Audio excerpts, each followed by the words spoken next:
I gotta say, it's a small detail, but I really like the blood splatter. Yeah. I'm serious because, you know, a lot of times it's so much shooting, so much explosions. Nobody puts the detail in there. They just focus on like the actual explosion themselves and all the like shrapnel that's going on around you. And dude, when you're shooting someone, they bleed and it pops out and it feels a little extra solid and you can actually hear it. Like if you pay attention, you can actually hear it go like that. And I thought that was really cool. Yeah, and the animations are really snappy when you hit someone too. It's really apparent. So for those of us that have played Modern Warfare 1, maybe you can take me into the combat a little bit. Is this going to feel very familiar? Are there any slight changes that you've made to the single-player combat? There are changes. I mean, anybody who played Call of Duty 4 Modern Warfare 1, you know, the control schemes, you know, the bare bones are there. Right. You know, the fast 60 frames per second, you know, control scheme is all good to go. You notice there when he switched, you had a different melee stance, so you had your pistol being supported by your knife. Right. That's new, and we're introducing a few things like that. New melee things you might be able to do. Great. So it'll feel familiar, but you'll still have a few new things pop up during gameplay. Yeah. Excellent. So what's the learning curve on that? Because I'm not necessarily the best at first-person shooters. Right. So, I mean, I play them, but I'm not, you know, going to be winning any awards anytime soon. What's the learning curve? How easy is this to pick up? I think what makes Modern Warfare so popular, and this goes back to the first one and it applies to the second one, is that it's really accessible for just anybody who likes action games. Yeah. You don't have to be a shooter player. I mean, it's one of those games where the hardcore love it because they can master it, and once they master it, they're like insanely good, and the casual guys can pick it up and still feel really good at it.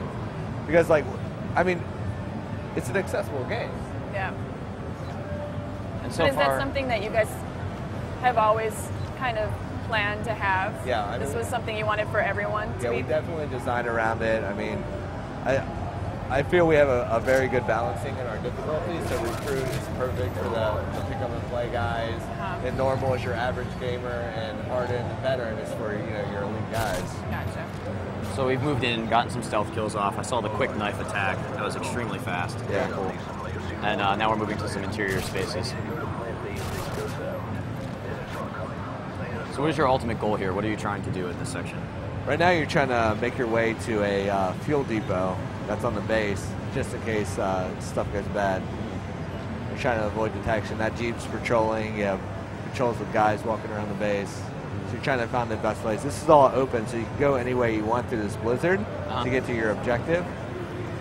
So it's really up to you. You can stealth your way through, or you can fight your way through. I mean, you notice when he picked up the AK from the guy earlier, he said, beware of unsuppressed weapons. Right. But if you just go in firing off unsuppressed, then the whole base is going to light up. They're going to be coming out of the woodwork after you. So the blizzard is kind of obscuring your view of the size of this base right now, but if you were to take away the weather effects, you'd see a really sprawling area. Yeah. Gotcha. And right now, what difficulty do you think this is? What is it being played on? You guys playing it on really hard all the time, or are you testing it out on the easier levels? Well, when we're showing it off, we're typically playing in recruit. Gotcha. Looks like 20 plus for mobiles headed your way. So what's the response been from the crowd here at E3? It's been amazing. I mean, people have been really vocal about what they think about it.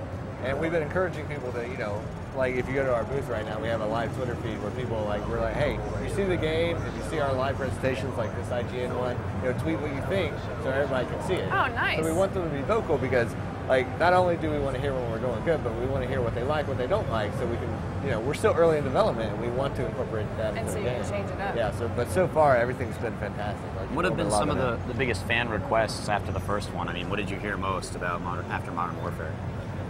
People always want more, so Yeah. you got the more weapons, the more attachments, the more locations.